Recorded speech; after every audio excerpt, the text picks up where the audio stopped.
L'effondrement de l'Union soviétique au début des années 90 a fait des États-Unis la seule superpuissance au monde. Et ils n'ont jamais regardé en arrière. Dans tous les aspects du monde, les États-Unis sont en effet une superpuissance, surtout quand il s'agit de sa puissance militaire, qui est inégalable dans sa force, sa supériorité technologique, ses capacités opérationnelles et son rayonnement mondial.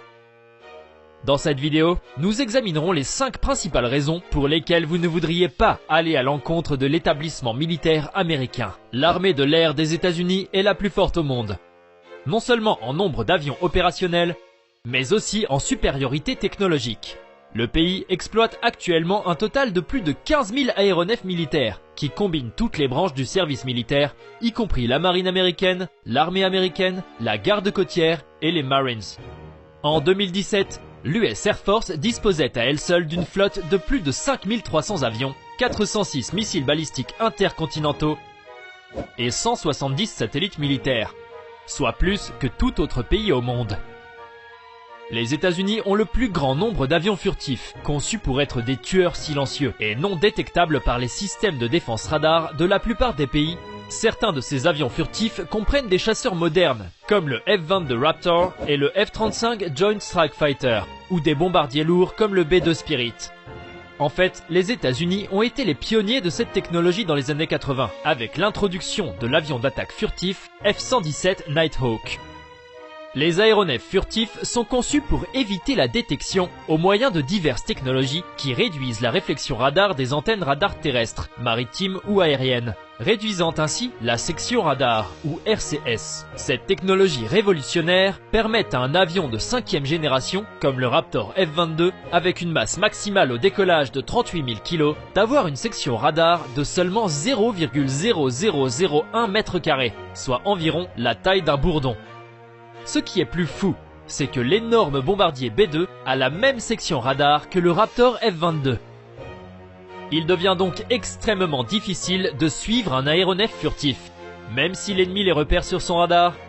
C'est une toute autre histoire de les traquer et d'enregistrer un missile. L'idée derrière cette technologie est de briser la chaîne dans laquelle un système de défense de missiles de surface à air conventionnel fonctionne. C'est la même raison pour laquelle des pays comme la Chine et la Russie ont du mal à développer leurs propres chasseurs furtifs, le Chengdu J-20 et le Sukhoi Su-57 respectivement. Ces appareils permettront à l'US Air Force d'affirmer sa supériorité aérienne sur tout champ de bataille dans l'avenir. Et nous savons tous que le contrôle du ciel est le plus grand décideur dans toute guerre. La prochaine raison pour laquelle tout pays qui part en guerre avec l'armée américaine devrait y réfléchir à 2 fois est la force de la marine américaine et de sa domination sur les océans, en particulier les supercarriers de la Navy. L'US Navy exploite actuellement 11 supercarriers nucléaires de classe Nimitz, qui est la plus grande flotte de porte-avions au monde. La seule marine qui peut se rapprocher en termes de progrès technologiques est probablement la Royal Navy britannique, mais ils n'ont que 2 porte-avions opérationnels. Les transporteurs de la classe Nimitz ont un déplacement de plus de 100 000 tonnes et peuvent transporter jusqu'à 70 avions. C'est littéralement une petite ville flottante dans l'océan avec son propre aéroport. Les porte-avions de classe Nimitz sont eux-mêmes des armes offensives extrêmement puissantes. Mais la façon dont ils opèrent, dans ce qu'on appelle les groupes de frappe de porte-avions, rend ces navires encore plus mortels. Un transporteur se déploie rarement seul, il y a toujours une flotte de ressources de surface et sous-marines autour d'eux, formant un groupe de frappe. Il s'agit notamment de croiseurs de missiles guidés, d'un escadron de destroyers, de sous-marins d'attaque et d'autres navires de soutien. Ensemble, ils projettent la puissance du porte-avions au centre du groupe vers l'ennemi. Pendant que le transporteur exerce son rôle offensif au moyen de son escadre, les autres navires sont responsables de protéger ses flancs contre toute attaque ennemie. Cette combinaison de stratégie offensive et défensive rend le groupe de porte-avions américain presque impénétrable. La marine des États-Unis maintient 9 de ces groupes de porte-avions, dont 8 sont basés aux États-Unis et 1 est déployé au Japon. Depuis plus de 50 ans, c'est l'élément principal de la projection de puissance US, et la classe Nimitz des supercarriers est au centre de tout cela. Malgré ça, les États-Unis sont actuellement en train de développer une nouvelle classe de transporteurs appelée la classe Gerald R. Ford, destinée à remplacer les navires de la classe Nimitz. Ce nouveau supermoteur sera encore plus avancé sur le plan technologique. et devrait continuer à dominer les océans jusqu'à la fin du XXIe siècle. La troisième raison pour laquelle vous ne devriez pas combattre l'armée américaine est leur énorme stock de missiles balistiques intercontinentaux, ou ICBM nucléaires et conventionnels. L'ICBM joue le rôle de l'étape terrestre dans la triade nucléaire américaine, avec le missile balistique lancé par le sous-marin Trident, SLBM, et les ogives nucléaires embarquées sur des bombardiers stratégiques à longue portée. Les missiles ICBM sont lancés à partir de silos de missiles basés au sol, réalisant un vol spatial sous-orbitaire élevé à environ 1600 km au-dessus de la surface de la Terre. Le corps du missile se sépare alors de la tête nucléaire qui réentre dans l'atmosphère et tombe librement sur la cible assignée à des vitesses hypersoniques. L'armée américaine exploite actuellement 400 ICBM à partir de ses bases du Wyoming, du Montana et du Dakota du Nord. Le LGM-30J Minuteman III est le seul type de ICBM actuellement en service aux États-Unis. La famille des ICBM Minuteman III a été créée dans les années 60 en réponse à la menace nucléaire soviétique. Tout au long de la guerre froide et au-delà, ces missiles ont été constamment modernisés. Au cours de la seule dernière décennie, l'armée américaine a entrepris des améliorations d'une valeur de 7 milliards de dollars. Les moteurs de propulsion des fusées, les agents propulsifs utilisés, le système de guidage et même les gouvernes ont tous été remis à neuf. Les missiles modernisés sont complètement différents de ceux des années 60, à l'exception des obus. Ces améliorations de pointe et ces programmes de modernisation ont permis au système Minuteman III de demeurer opérationnel pendant plus de 50 ans avec une fiabilité améliorée qui appuie le taux d'alerte remarquable de 99% du missile. Les dernières versions des missiles ont une portée de plus de 13 000 km, ce qui est supérieur au diamètre de la Terre à 12 740 km. Ils peuvent transporter de multiples ogives nucléaires de 330 kilotonnes, soit 20 fois plus que les bombes larguées sur Hiroshima et Nagasaki. De plus, chacune de ces ogives peut être assignée à des cibles différentes indépendamment. La technologie s'appelle Multiple Independently Targetable Reentry Vehicle, ou MIRV, et elle a d'abord été développée pour la famille de missiles Minuteman III. Ainsi, n'importe quel pays querellant les États-Unis devra faire face à ce formidable arsenal de puissance de feu, qui peut être lancé à tout moment. Si ce n'était pas les ICBM ou les chasseurs furtifs qui pleuvaient sur vous, ce seraient plutôt des munitions à guidage de précision, mieux connues sous le nom de bombes intelligentes ou de GPM. C'est une autre grande raison pour laquelle ne pas jouer avec l'armée américaine est une bonne idée.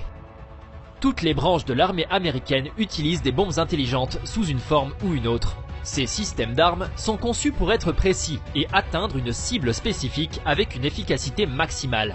Ces bombes sont si efficaces qu'au cours de la première guerre du Golfe, les GPM ne représentaient que 9% des armes tirées, mais 75% de tous les tirs réussis. Depuis lors, pour l'armée américaine du moins, l'époque des obus d'artillerie normaux et des bombes non guidées est révolue depuis longtemps. Aujourd'hui, les militaires utilisent des GPM aériens, terrestres et marins.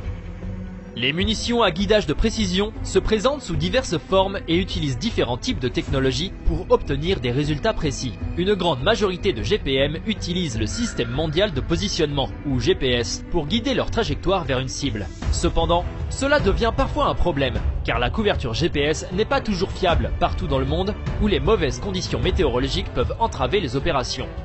Ainsi, l'Office of Naval Research, le Naval Surface Warfare Center et le Army Research Laboratory se sont tous coordonnés pour mettre au point les toutes premières munitions intelligentes d'artillerie qui n'utiliseront pas le système GPS. Le projet s'appelle Moving Target Artillery Round, ou MTAR. L'obus MTAR peut être guidé sur des cibles fixes et en mouvement sur terre et en mer en utilisant une combinaison de technologies de guidage. Le meilleur, c'est que ces obus peuvent être tirés à partir de l'obusier remorqué de 155 mm M777A2 et des systèmes d'artillerie automoteur de 155 mm M109A7 Paladin, déjà utilisés par l'armée américaine. Les obus disposeront également d'une portée étendue de 65 à 95 km. Une fois terminé, cela donnera à l'armée américaine un autre système d'armes puissant qui surpasse ceux du monde entier. La cinquième et dernière raison pour laquelle vous ne devriez pas combattre l'armée américaine, ce sont les drones. Nous savons tous ce qu'est un véhicule aérien sans pilote, ou un drone, et ce qu'il est censé faire. Mais, au cours des dernières années, la facilité d'utilisation des UAV ne cesse d'augmenter pour englober toutes les sphères d'opérations militaires. et l'armée américaine est pionnière dans le domaine. D'abord utilisés uniquement pour des missions de surveillance, les drones ont rapidement été militarisés après les attentats du 11 septembre et ont été largement utilisés par l'armée américaine dans la guerre contre le terrorisme comme plateforme d'armes offensives. On prévoit qu'au cours de la prochaine décennie, les États-Unis seront en mesure d'acheter plus de 1000 drones de combat de différentes classifications. Certains d'entre eux, comme le Lockheed Martin RQ-170 Sentinel et le Boeing MQ-25 Stingray, sont déjà dans les dernières étapes de développement. Et, une fois terminés, ils fourniront à l'armée américaine des plateformes de pointe capables d'opérations multirôles, allant des missions d'attaque au ravitaillement aérien. La technologie des drones a atteint des sommets tels qu'aujourd'hui, un seul drone peut s'aventurer des heures et des heures au-dessus de la surface, attendant que la cible sorte sa tête du sable.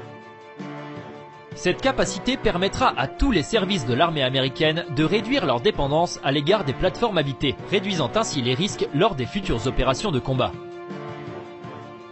Ces 5 systèmes d'armes rendent l'armée américaine extrêmement dangereuse pour tout adversaire qui cherche à entrer en conflit avec elle. Dans un contexte de guerre conventionnelle, il est presque impossible de battre la machine militaire américaine. C'est pourquoi les ennemis modernes des États-Unis emploient de plus en plus de stratégies de guerre asymétriques contre les puissants militaires américains. Malgré cela, le géant militaire américain est de loin le complexe militaire le plus puissant au monde aujourd'hui et le sera probablement dans les décennies à venir. C'est tout ce qu'on a pour vous aujourd'hui. Merci d'être resté jusqu'à la fin. Si vous avez aimé la vidéo et que vous voulez rester à jour sur les trucs militaires cool, alors cliquez sur le bouton d'abonnement ainsi que sur la cloche de notification et vous serez le premier à savoir la prochaine fois que nous publions une vidéo. Merci d'avoir regardé.